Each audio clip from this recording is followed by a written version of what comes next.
Hi, ఏంటి వెళ్దామా?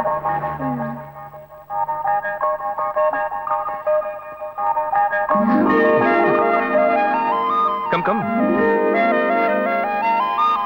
SIT. ఏం కావాలో చెప్పు. పలుడు ఇవ్వండి. ఆవిడేం చెప్పారో అవి రెండు.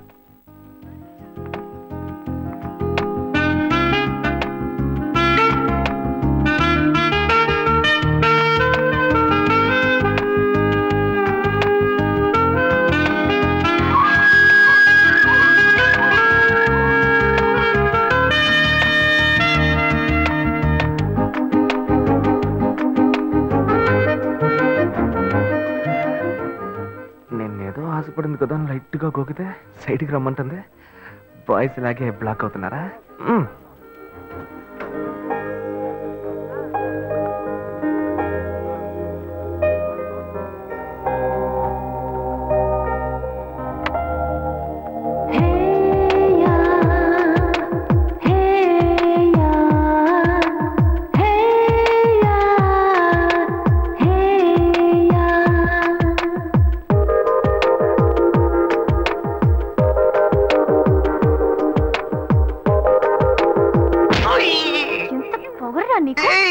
నేనే తప్పు చేశానే. నువ్వెవరో నాకు బాగా తెలుసురా. మీ అన్నయ్య నీ గురించి నాకు మొత్తం చెప్పాడు. శివనేనే. నోరు మూయరా. నా శివ గురించి నాకు బాగా తెలుసు. తన దగ్గర ఒక స్పెషల్ వాసన వస్తుంది, అది నీ దగ్గర లేదు. నాకు ఫస్ట్ నుంచే డౌట్ వచ్చింది. నువ్వే కదా అన్నావు యూత్ఫుల్ గా డ్రెస్ చేసుకున్నామని. నిన్ను సంతోష పెడదామని సెంట్ అది కొట్టుకొస్తే ఇలా సెంటర్ చూస్తున్నావేంటే? అయ్యో Shiva, I'm so sorry. Sorry నాన్న. ఏంటి బాబు?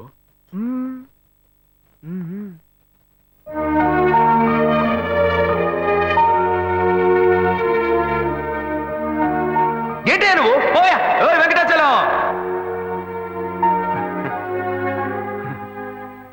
నాన్న, నన్నేనా బాబు పిలిచావు? ఏంట్రా విషయం? ఏమయ్యా, పెద్ద మనిషిలా బాధ్యతగా ఏమైనా పనిచేస్తున్నావు నువ్వు? చెల్లెలి పెళ్లికి అన్ని విషయాలు మాట్లాడి వెళ్ళారుగా? అవును, అయితే ఇప్పుడేంటి? ఆ తర్వాత ఏం చేద్దాం? ఏమైనా ఏర్పాట్లు చేస్తావు నువ్వు? ఊరికే బుద్ధ అవతారంలో తిరుగుతున్నావు. అంతా పెళ్లి పనులే చేస్తూ ఉన్నాం. ఏం చేస్తున్నావు? సరే, డబ్బుకి ఏమైనా ఏర్పాటు చేసావా? వాళ్ళే ఏమీ అక్కర్లేదని చెప్పారు కదా. కట్నం ఇవ్వద్దు నువ్వేగా చెప్పావు. ఏంటి? నేను ఇవ్వద్దని చెప్పానా? ఇవ్వు ఇవ్వు అని టార్చర్ పెట్టొద్దని వాళ్ళకి చెప్పాను. మన సార్ ఇవ్వాలి. చెల్లెలికి కావాల్సిన వాడిని ఇచ్చి పెళ్లి గ్రాండ్ గా జరిపించాలి. అవును, కర్ణుడు. సార్ అనేది ఎందుకు పెడతారు? మన అమ్మాయి ఇంకొకరి ఇంటికి వెళ్ళేటప్పుడు చోటు కొత్తగా ఉంటుంది, మనుషులు కొత్తగా ఉంటారు, పరిస్థితులు కొత్తగా ఉంటాయి, అన్ని కొత్త కొత్తగా ఉంటాయి. అది తీసుకుంటే ఆడబిడ్డ ఏముంటుందో, అది తీసుకుంటే అత్త ఏముంటుందో అని భయపడుతుంది. ఆ ఇచ్చేదే మనం వస్తువు అయిందనుకో ధైర్యంగా తీసుకుని వాడుకుంటుంది. తనకు సంతోషంగా ఉంటుంది, సౌకర్యంగా ఉంటుంది. అందుకే పుట్టింటి వాళ్ళు ఆడపిల్లకి సారిచ్చి పంపించేది. అది ఇవ్వొద్దని ఎవ్వడు అనడు. నేను చెప్పేది కరెక్టా? ఏంట్రా వీడు కొత్త కొత్తగా ఏవేవో చెప్తున్నాడు. ఏ ప్లాన్ లో ఉన్నాడో తెలియట్లేదే. చెల్లెలు పెళ్లి యమా గ్రాండ్ గా జరిపిద్దాం. అంతెందుకు, వాళ్ళు అడిగిన కార్ కూడా కొనిచ్చేద్దాం. అవును, ఈడ పెద్ద టాటా కంపెనీ ఓనర్. ఎక్కడి నుంచి తెస్తాడో ఏంటో. నా బంగారం, చెల్లెలంటే ఎంత ప్రేమ. అదే సరే, అవన్నీ కొనాలంటే మన దగ్గర అంత డబ్బు లేదు కదా. దానికి నువ్వెందుకు దిగులు పడతావు? అదే మెట్టుకుళ్ళు వాడి పేరు మీద ఒక ఇల్లు ఉంది కదా, దాన్ని అమ్మేద్దాం. ఆ వచ్చే డబ్బుతో బాను కావాల్సినవన్నీ ఎక్కువనిచ్చేద్దాం. ఎరా? ఓకే అనే. చివరికి మన నెత్తి మీద చేయబెట్టాడా? ఆ ఇల్లు వాడికని, ఈ ఇల్లు నీకని ఓ మాట అనుకున్నాం. అదేలా అమ్ముతాం? వాడికి ఎందుకు ఇల్లు? అడు తిరిగి ఇడు తిరిగి చివరికి నాకే పెడతాడు స్పాట్. వాడిని ఎందుకు చూస్తున్నావు? వాడే అన్నాడుగా ఇక పెళ్ళొద్దు, జీవితమే లేదు అని. ఇంక వాడికి ఎందుకు ఇల్లు? నేను ఎప్పుడు అన్నారా? అన్ని వీడే డిసైడ్ చేస్తున్నాడు. వాడేదో పిచ్చిగా వాగుతున్నాడు అనుకుంటే మనం అలాగే వదిలేస్తావా? అయితే రండి వాడిని అడుగుదాం. ఎరా అన్నయ్య, ఆ ఇల్లు అమ్మడంలో ఎలాంటి అభ్యంతరం లేదు. అయ్యో, నాకు ఎలాంటి అభ్యంతరం లేదు నాన్న. అన్నయ్య ఏమన్నాడో నేను అదే అనుకున్నాను. చెల్లెల పెళ్లిని ఏమో ధూమ్ ధామ్ గా చేయాలి. నాకు మాత్రం పంగనామాలు పెట్టండి. చూసారుగా, వాడే ఒప్పుకున్నాడు. ముందు ఆ ఇల్లు అమ్మ ఏర్పాటు చేయండి, ఆ తర్వాత మిగతా పనులు చూసుకుందాం. నీకు ఈ విషయంలో అభ్యంతరం ఏం లేదు కదా? నాకు అభ్యంతరం లేదని చెప్పానుగా. చెల్లెలు సంతోషంగా ఉండాలి, నాకు అదే కావాలి. ఏమా, వాడే ఒప్పుకుంటున్నాడు, నువ్వెందుకు వాడిని గుచ్చి గుచ్చి అడుగుతున్నావు? నువ్వురా. బాను, ఆ నగలు తీసుకురా, అమ్మకు చూపిద్దాం. ఎరా,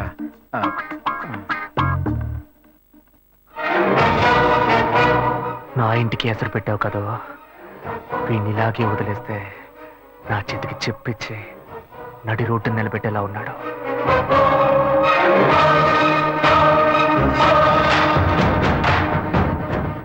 సంతోషం పోయింది, ఆస్తి పోయింది. రేయ్, నువ్వు చేసేది మంచి కాదురా. నేనెప్పుడూ ఇలాగే ఉండను. నేను చాలా చెడ్డోణ్ణిరా, చాలా చెడ్డోణ్ణి. ఇంకా ఫిగర్లను కరెక్ట్ చేసుకునే విషయంలో ఎవరిని నమ్మకూడదు. మనకు మనమే గెటప్ వేసుకుని కరెక్ట్ చేసుకోవాల్సిందే. Hi hi. బుజ్జి ఇది మీకు ఇమ్మని చెప్పాడు. బుజ్జి బాబు. ఓ ఆడ మనసు ఇంకో ఆడ మనసుకే తెలుస్తుందని చెప్తారు. అందుకని మీ మనసులో ఏముందో మీరే చదివి చెప్తే నేను అతనితో చెప్తాను. బుజ్జి బాబు యాక్చువల్ గా చాలా మంచివాడు తెలుసా? అలాగా? ఏ అలాగా అని అడిగారు. ఒకసారి నా కంటిన్యూగా ఎక్కిళ్ళు, అప్పుడు అతను నన్ను రేప్ చేశాడా అన్న భయంతో ఎక్కిళ్ళు ఆగిపోయాయి. అంత మంచివాడా? ఏ అతను మీతో మాట్లాడాలని ఆశపడుతున్నాడు. ఇప్పుడు నేను అతన్ని చూడొచ్చా? షూర్, ఇప్పుడే 10 నిమిషాల్లో రమ్మంట. వెంటనే వర్కౌట్ అయింది. ఎక్కడికి వెళ్ళొద్దు, ఇక్కడే ఉండండి, రమ్మని చెప్తా. గెటప్ మార్చి వచ్చేయడమే.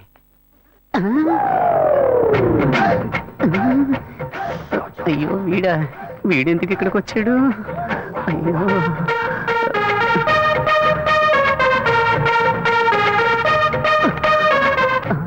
వీడన్నా లేక తమ్ముడా? మనం ఈ లేడీ గెటప్ వేసుకుని కనిపెట్టుంటాడా? అయ్యయ్యో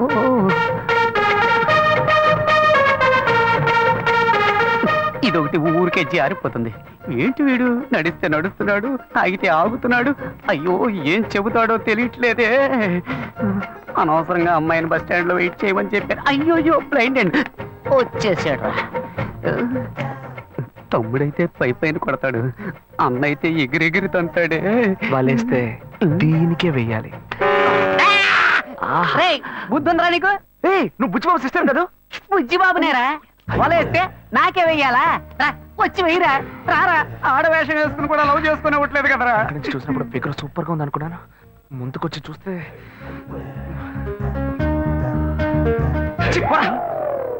రే, నీ వెంట ఎంత మంది అమ్మాయిలు పడ్డారు, కానీ ఇప్పుడు మగాడు ఆడవేషం వేస్తే వెర్రిగా వెంట పడుతున్నావు.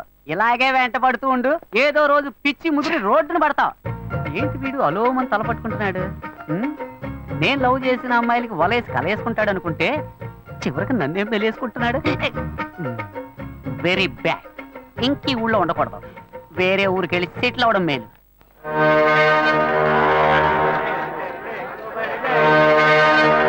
చేపలంతమ్మా? కిలో 270 రూపాయలు. ఏంటమ్మా ఎంత రేటు చెబుతున్నావు? ఇదిగోమ్మా. మిగిలింది రేపు వచ్చిస్తాను. సరే. ఏం కావాలి సార్? ఎంత తమ్ముడు ఈ చేపలు? ఏంటి బొచ్చెలా? కిలో 150 రూపాయలు సార్. నీకేం కావాలమ్మా? 2 కిలోలు ఇవ్వు. ఏంటి వంజరమా? అవును.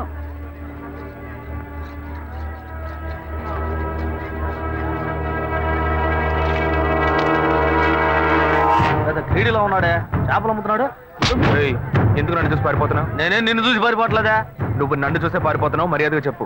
ఏమంటా చేపల రేటు ఎక్కువగా చెప్పారు, నేను కొల్లాకి వెళ్ళిపోతున్నాను. ఇలా చూడు, ఇంతకు ముందు నేను నిన్ను ఎక్కడైనా చూసానా, లేకపోతే నీకు నాకు మధ్య ఏమైనా గొడవ? నన్ను చూసి ఎవరు అనుకుని పారిపోతున్నావు నువ్వు? మీరు నన్ను చూడలేదండి, నేను మిమ్మల్ని బాగా చూశాను. ఆ రోజు డ్యూటీ ముగించుకొని మేడ పైన నా రూమ్ లో డ్రెస్ మార్చుకుంటుంటే ఏవో మాటలు వినిపించినాయి. మామూలుగా అయినా మాటలే కదా అనుకుంటే శబ్దం పెరిగిపోతా ఉంది. కిటికీలోంచి చూస్తే మీరు అమ్మాయితో పోట్లాడుతూ ఉన్నారు. నువ్వు తెలియదని ఎలా చెప్తాను? నటించొద్దురా, నువ్వెవరివని నాకు తెలిసిపోయింది.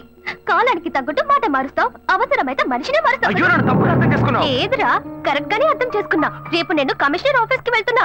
ఒకే ఒక కంప్లైంట్, బతుకున్నంత కాలం నీకు జైలే. అయ్యో గాయు, పోలీసులే వద్దు, నేను పెళ్లి చేసుకుంటాను. ప్లీజ్ నా మాట విను. ఎంత మంది అమ్మాయిల దగ్గర నువ్వు ఇలాగే మాట్లాడతావు? ఏంటి అమ్మా నాన్న లేని అమ్మాయిని ఈజీగా మోసం చేద్దామని చూస్తున్నావా? గాయు గాయు చెప్పేది విను. ఎవిడెన్స్ లేదు అనుకోకు, అన్ని నా దగ్గర ఉన్నాయి. Please please. నేను నిర్ణయించుకున్నా, నా కాళ్ళు పట్టుకుని బతిమాలుకున్నా, నేను నిన్ను విడిచిపెట్టాను.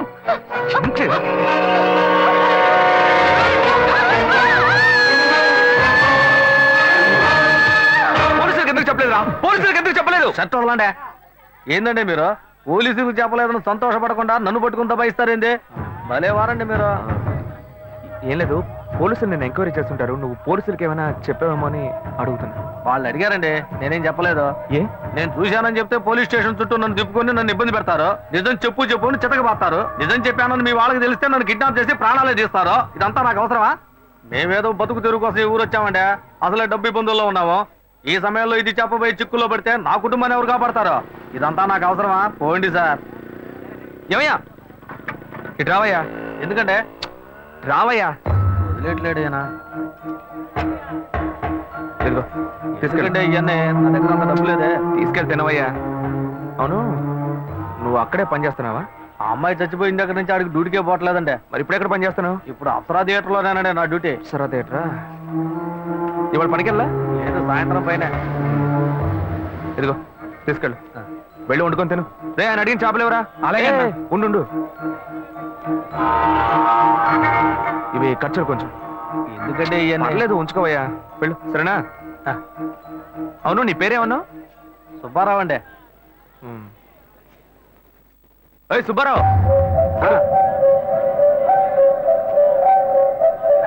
ఏం లేదు, సాయంత్రం అప్సరా థియేటర్ వైపు వస్తాను. ఓ 10,000 ఇస్తాను, తీసుకో. 10,000? అవునయ్యా, నీకు డబ్బు ఇబ్బంది అని చెప్పావు కదా. అవును, అందుకే తెస్తాను, వెళ్ళు. నేను ముందే చూసుంటే డబ్బులు బాగా వసూలు చేసుంటే వాళ్ళవా. చెత్త నా కొడక. నేను నమ్మలేకపోతున్నాను. నేనే నమ్మలేకపోతున్నాను. వాడు చెప్పింది అబద్ధం అని నాకు అప్పుడే అనుమానం వచ్చింది. వాడి నోటితోనే నిజం చెప్పిద్దాం అనుకున్నాను.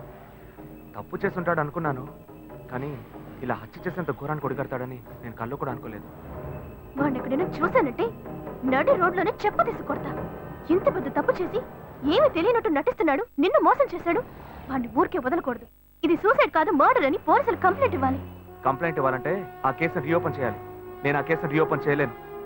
ఇంతకు ముందే ఆ జడ్జి నేను పిచ్చోడిని చెప్పి మెంటల్ హాస్పిటల్కి పంపిస్తానని చెప్పాడు. నేను కంప్లైంట్ ఇస్తాను. నేను కంప్లైంట్ ఇస్తే రీఓపెన్ చేయరా? ఎక్కడ సెక్యూరిటీ? అతనే తీసుకెళ్దాం. ఏందబ్బా ఇదే, సాయంకాలం వస్తాను 10,000 ఇస్తాను అన్నాడు, అడ్రస్ లేడు.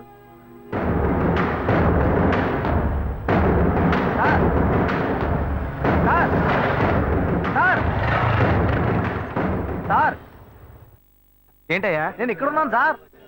నువ్వు ఎక్కడైనా ఉండవయ్యా. సార్ ఏంటి సార్ ఇదే? మీరు వస్తారని ఇందాక నుంచి ఎదురు చూసి నా కళ్ళు కాయలు కాసినాయి సార్. మీరేంటి బార్లోకి వెళ్తున్నారు? ఎవరయ్యా నువ్వు? ఏంటి ఎవరా? డబ్బులు ఇస్తున్నారు కదా సార్. డబ్బులా? అర్థం కాలేదే. నేనెందుకు నీకు డబ్బులు ఇవ్వాలి? ఏంటి సార్, శివాలయ బిల్డింగ్, అమ్మాయి మ్యాటర్ అంతా చెప్పాను కదా సార్. ఏ అమ్మాయి మ్యాటర్? ఏ బిల్డింగ్? గజనీ సూర్యలాగా అప్పటికప్పుడే అన్ని విషయాలు మర్చిపోతుంటారా? మ్యాటర్ చెప్పోయా. అదే పొద్దున చేపల మార్కెట్లో అంతా చెప్పాను కదా సార్. చేపల మార్కెట్లో అంతా చెప్పేశావా? చెప్పాను కదా సార్.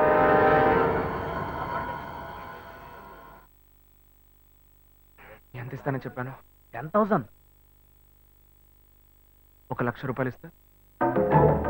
1,00,000? నా కష్టాలన్నీ గట్టెక్కుతాయి. ఊరు వదిలే వెళ్ళిపోతాను సార్. నీకు డబ్బు ఇస్తాను. Okay sir. నాతో రా. వస్తాను సార్.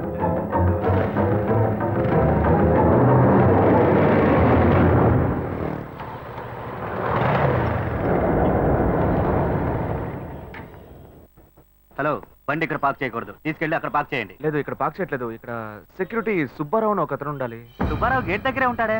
లేడు, గేట్ దగ్గర లేడు, అందుకే. అలాగా, టీ తాగడానికి వెళ్ళి ఉంటాడు, వస్తాడు, వెయిట్ చేయండి.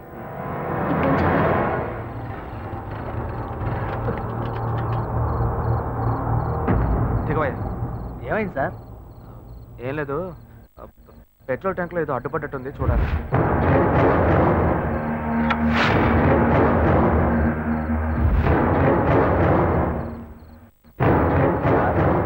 మనం అక్కడికి పోవడానికి ఇంకా ఎంతసేపు అవుద్ది సార్? నువ్వు తొందరగానే పోతావు, కానీ నేను రావడానికి కొంచెం లేట్ అవుతుంది. ఏమంటున్నాడు ఈయన? సార్, ఇద్దరం ఒకటిగా వచ్చాం, ఒకటిగానే కదా పోతాం. మరి నేను ఒక్కడనే ముందుగా ఎలా పోతాను సార్? ఒకటిగా వస్తే ఒకటిగానే పోవాలా? దీన్ని పట్టుకో. ఇప్పటికే ఆలస్యమైంది సార్. బస్సు లేట్ అయితే ఊరికి పోయి ఎలా చేరం సార్? ఇప్పుడు ఎలా పోయి చేరతావు?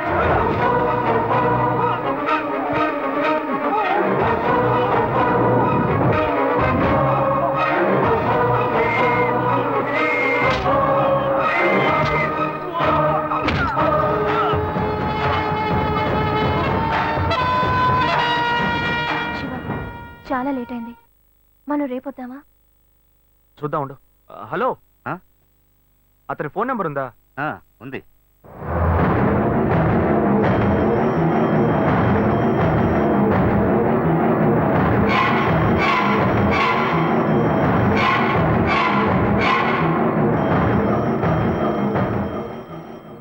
వీడికి ఎందుకు ఫోన్ చేస్తున్నాడు?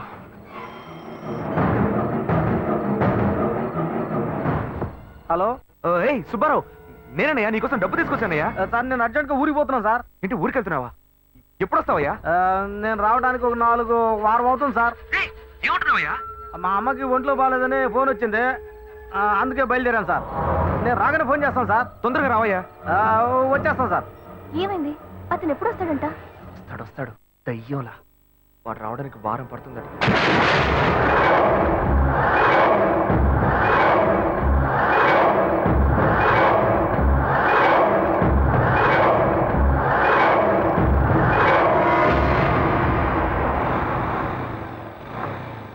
శివ, మీ తమ్ముడు ఒక చదువుకున్న క్రిమినల్. అతని విషయంలో తొందరపాటు నిర్ణయం తీసుకుని మీ ఇంట్లో మళ్ళీ చెడ్డ పేరు తెచ్చుకోవద్దు. ఆ సెక్యూరిటీని రానివ్వు, ఆ తర్వాత మనం కంప్లైంట్ ఇద్దాం. అంతవరకు నువ్వు ఇంట్లోనూ అతని ముందు ఏమీ తెలియనట్టే ప్రవర్తించు. కొంచెం కేర్ఫుల్ గా ఉండు శివ. నువ్వు ఈజీగా చెప్పేశావు. వాడు కనుక నా చేతికి దొరికాడు. ప్లీజ్